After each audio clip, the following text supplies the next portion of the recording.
Hey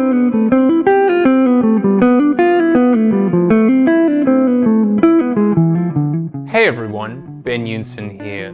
Today we'll once again be discussing one of my favorite topics, and that is how we can take the music of J.S. Bach and the brilliant language found within his music and apply it within the context of contemporary music, particularly relating to the electric guitar. In my previous Bach analysis videos, we've really focused on trying to analyze the materials that you'll find within Bach's music. For example, most recently, we analyzed the types of triads that you might find, specifically heard within the context of the Corrente from Violin Partita No. 1 in B minor, and you can watch this analysis right here on my channel. Today, however, we'll be analyzing another of Bach's sonatas and partitas for solo violin, particularly the Allegro from Sonata No. 2 in A minor, and you can also watch this full performance right here on my channel. Once again, I have right here in my hand my transcription of this piece of music in standard notation and tab, and I've highlighted 10 excerpts that I think beautifully exemplify Bach's command of scales and also arpeggios, and we're going to talk through all 10 of these excerpts today and work out how we can apply them on electric guitar. Having a solid understanding of Bach has been a vital part of my own development as a guitar soloist, and I hope that our continued analysis of Bach will help to develop your playing as well. And additionally, it would be fantastic if you could give this video a like so that we can push it out to as many people as possible, and consider subscribing so you don't miss any of my upcoming playing videos, lesson videos, a bit like this one, and discussions about music. And if you'd like to take your playing to the next level, join me at bensguitarclub.com, where you can pick up my mini lessons, masterclasses, and bundle packages, including the BGC bundle, which features all of my mini lessons and masterclasses in one package.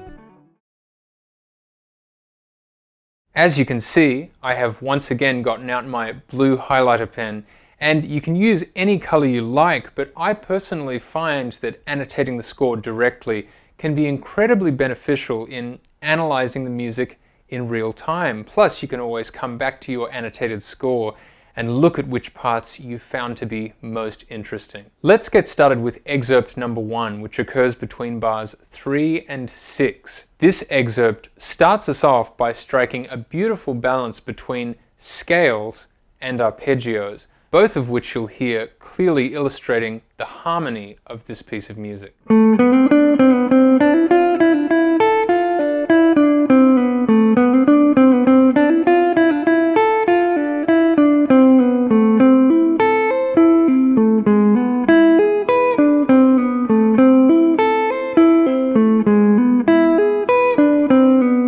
Right at the beginning of this excerpt in bar 3, we can hear some motivic development utilizing the A Aeolian mode, or A minor scale, and it sounds a bit like this. Immediately after this, we can hear the usage of a D minor triad, before we return to a descending pattern in the A Aeolian mode. In bar 4, we repeat what we heard in bar 3 in its entirety. This is followed in bar 5 by some triadic voice leading, which presents us with an instance of a 5 to minor 1 cadence.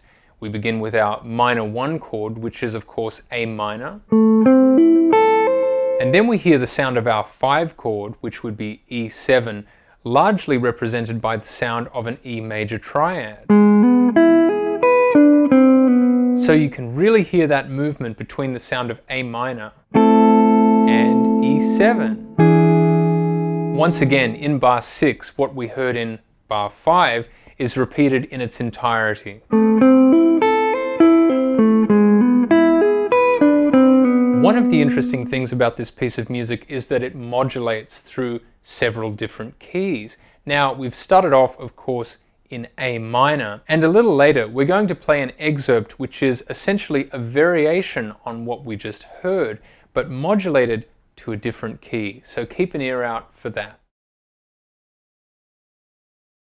Our second excerpt, occurring between bars 7 and 11, utilizes a variety of triad and seventh chord arpeggios to demonstrate a very familiar set of chord changes. Let's check it out.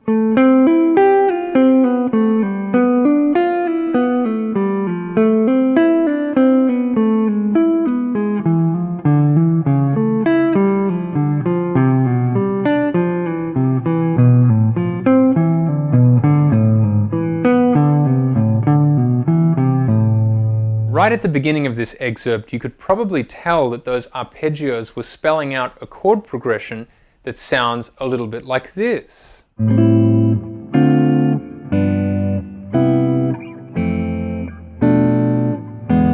As we heard in the excerpt, this presents us with an A minor 7 arpeggio, followed by a short scale-based passage indicating the sound of D minor 7. Next up, we have a G7 arpeggio, followed by another short scale-based passage, this time indicating the sound of C major 7. This is then followed by an F major 7 arpeggio, followed by another brief scale-based passage, likely indicating the sound of a B half diminished chord. Then we come to a triad arpeggio-based idea indicating the sound of E7. If you've spent time playing through standard tunes like Autumn Leaves and All the Things You Are, you'll notice some similarities between Bach and standard tunes. In fact, it can be a fantastic exercise to try and apply some of these voice-leading ideas over standard tunes. Our final two bars, bars 10 and 11, will present us with a noticeably more triadic approach, starting with an A major triad, leading to the sound of D minor. This is followed up with a G major spread triad, and then another brief scale passage indicating the sound of C major. Then we have an F major spread triad, then another brief scale passage, likely indicating the sound of B half diminished, and then an E major triad, serving as a 5 chord, leading us back to our minor 1 chord A minor. And that's a very clear sound of A minor that we have there for our resolution. This 4-bar excerpt alone serves as an in-depth study in how to voice lead through chord changes. It's amazing to me how easy it would be to apply all of this material that we just heard over a set of chord changes in contemporary music. In addition to talking about scales, we've talked a lot about triad and 7th chord arpeggios so far. You can develop your command of triads on the guitar neck with my masterclass, How to Solo with Triads, at bensguitarclub.com. Additionally, if you'd like to further develop your command of triad and 7th chord arpeggios, check out my most in-depth arpeggio masterclass, How to Practice Volume 2, Arpeggios and What to Do with Them. Our third excerpt occurs between bars 14 and 15, and by this point in the piece of music, we've modulated to the key of E minor. Let's check it out.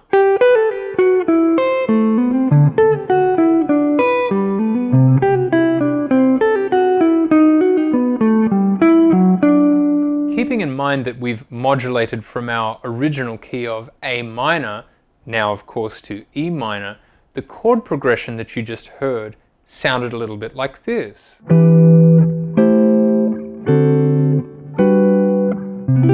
Which in fact presents us with a very similar chord progression to what we heard in excerpt number 2, just modulated to a different key. Let's take a look at the type of primarily scale-based materials that are being utilized to indicate this chord progression. Since we've modulated to the key of E minor, we can view a lot of the scale-based material in this excerpt in the context of its relative major key, which is G major. Consequently, we're utilizing a lot of modes derived from the G major scale. To begin with here, over our E minor chord, we're utilizing the E minor scale or E Aeolian mode.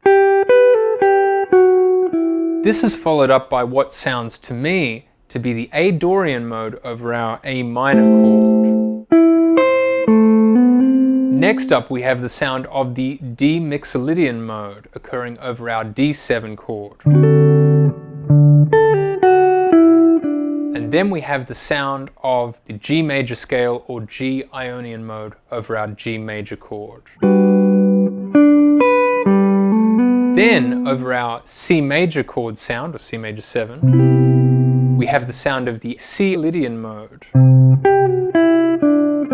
And this lands us on what sounds to me to be like our A minor sound once again, before landing us on B7. B7 then becomes a 5 chord, which can lead us back to our minor 1, which, keeping in mind our modulation, is now E minor. We have a more arpeggio-based approach over our B7 chord, before resolving to E minor. Some beautiful motivic material here, primarily depending on modes derived from the G major scale, thinking in terms of contemporary harmony. How would you apply this within the context of your soloing? Drop a comment and let me know. In excerpt number 4, occurring between bars 21 and 24, we can observe a combination of arpeggios and scales, which will lead us to the conclusion of the first half of this piece of music. Let's check it out.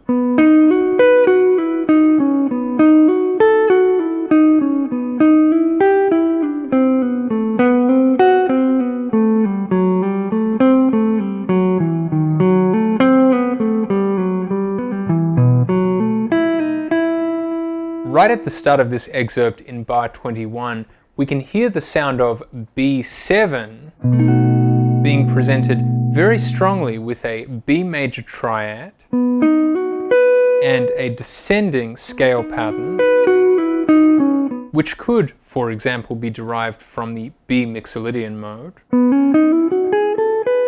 And immediately after that, we hear a more overt B7 arpeggio, followed by a similar scale passage. Then very briefly, we have an inversion of an E minor major 7 arpeggio, followed by a descending scale passage. That scale passage could be viewed a number of different ways, but certainly illustrates the sound of an A minor chord. Immediately after this, in bars 22 and 23, we can hear something that sounds a bit like this. To me, that sounds as though it's hinting at an F sharp half diminished chord.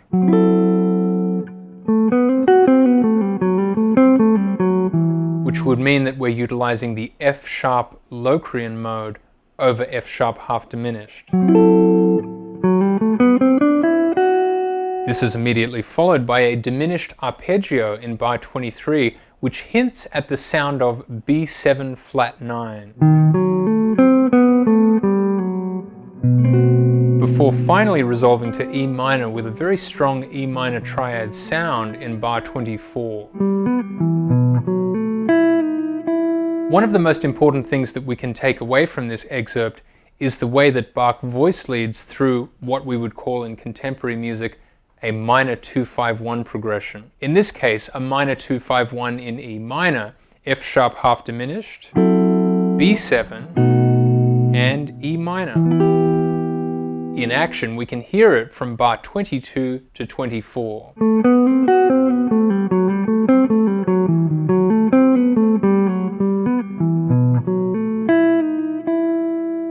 Absolutely beautiful usage of arpeggios and scales. If you'd like to develop your understanding of how to analyze J.S. Bach's theoretical approach as it relates to contemporary harmony, make sure to check out my masterclass, Improvising with J.S. Bach, at bensguitarclub.com. Excerpt number 5 occurs between bars 27 and 30 and serves as a type of variation on what we heard earlier in excerpt number 1.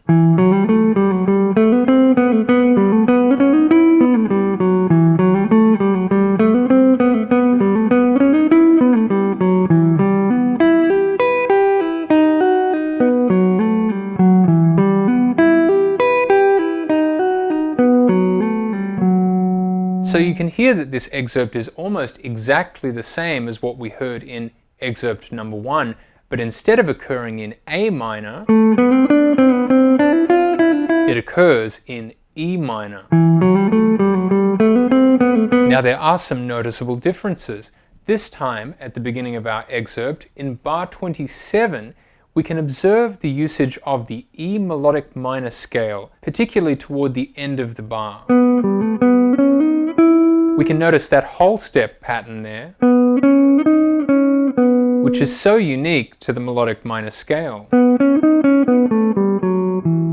This melodic minor scale focused idea is repeated in its entirety in bar 28, and by the time we get to bar 29, we can hear another instance of our 5 to minor 1 cadence, this time occurring between our minor 1 chord, E minor, and the 5 chord of E minor, which is of course B7. This 5 to minor 1 sound is illustrated again with triads, starting with an E minor triad. This is followed immediately by a triadic approach occurring over our B7 sound. And once again, what we heard in bar 29 is repeated in its entirety in bar 30. It's amazing how much of an effective sound we can achieve just with basic triads. Excerpt number 6 occurs between bars 31 and 35, and it's very similar to what we heard in excerpt number 2, but this time it occurs in E minor. Let's check it out.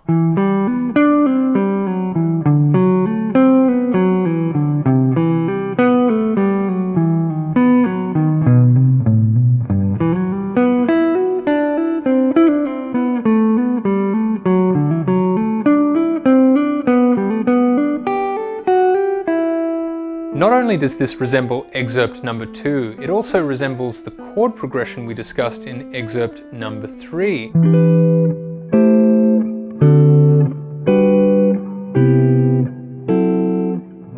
We start off with an E minor 7 arpeggio, followed by a brief scale passage indicating the sound of A minor or A minor 7. This is followed by a D7 arpeggio, followed by another brief scale passage, this time indicating the sound of G major or G major 7. Now we have a C major 7 arpeggio, followed by another brief scale passage, this time likely indicating the sound of F sharp half diminished. This is immediately followed by a triad focused approach to indicating the sound of B7. Now we go through what is essentially the same chord progression, but this time focusing on scales and modes. Thinking in the key of G major, we have an E Aeolian mode over our E minor chord sound, followed by an A Dorian mode sound over our A minor chord. This is followed by a D Mixolydian sound over D7. And then a G Ionian mode or G major scale sound over G major, before finally resolving to E, which is the third degree of C major.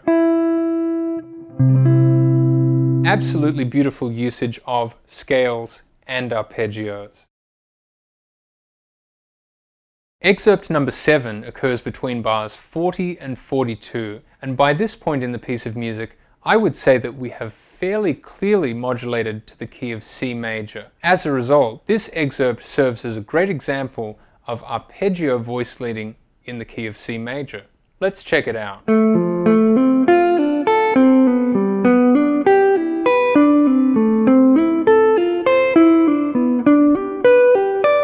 You might have worked out that the chord progression indicated by those arpeggios in C major is as follows: D minor 7, E minor 7, F major 7, and G7, before resolving back to C major.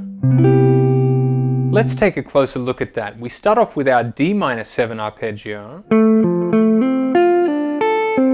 which then leads to our E minor 7 arpeggio, After that, we have our F major 7 arpeggio,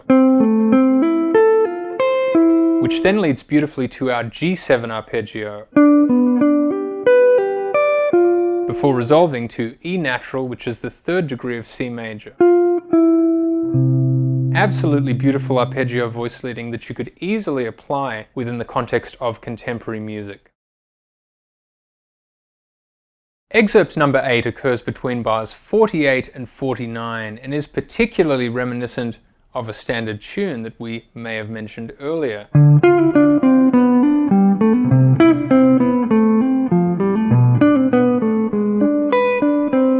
You might have picked up that the chord progression sounded a bit like this.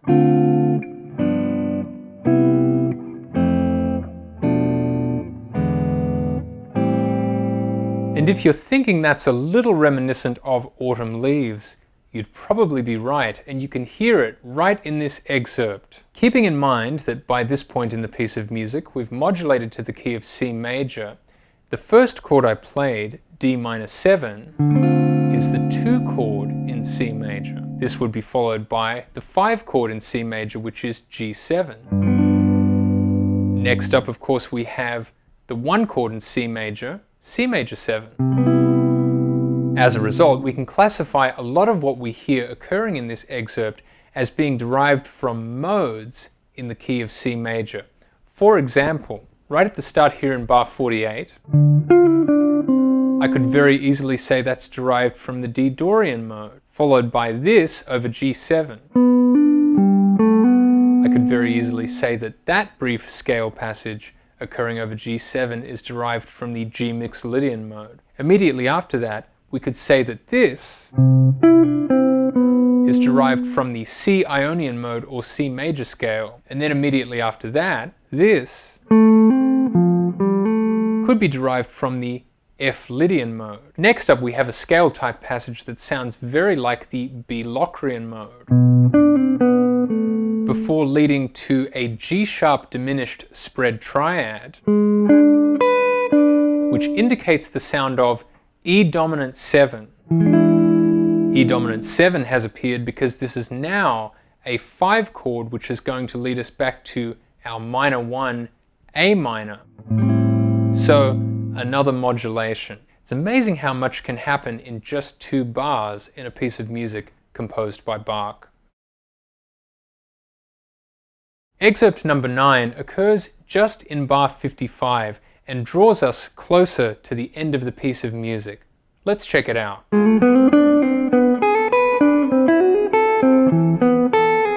Since this violin sonata is in A minor, the piece of music begins in A minor and finally at the very end resolves to A minor. As a result, what we're hearing in this bar hovers around the sound of a 5 to minor 1 cadence in A minor, particularly demonstrating the sound of E7, leading of course back to our minor 1 chord A minor. The scale-based idea that we hear right at the beginning of this bar sounds very much like it's derived from the E Phrygian dominant mode, which is the 5th mode of the A harmonic minor scale, and sounds a bit like this. And it works perfectly over the chord E7. This is followed by another scale passage that sounds very like the A melodic minor scale, before resolving to another arpeggio-based idea indicating the sound of E7. You can tell that that just wants to resolve eventually to A minor, but first there's a little twist, and we're going to discuss that in our final excerpt. Our final excerpt, excerpt number 10, occurs between bars 56 and 58 and presents us with some unexpected harmonic twists and turns before the piece of music is finally concluded. Let's check it out.